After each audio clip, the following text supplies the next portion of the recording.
এই ছেলেগুলো পানিতে লাফ দিয়ে খেলতেছে এবং তারা এখান থেকে বিভিন্ন বেলুন দিয়ে চলাফেরা করতেছে।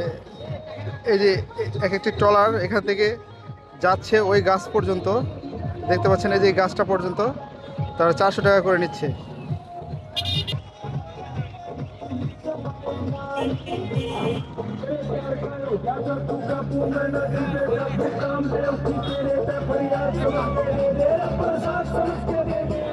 ओ गंदे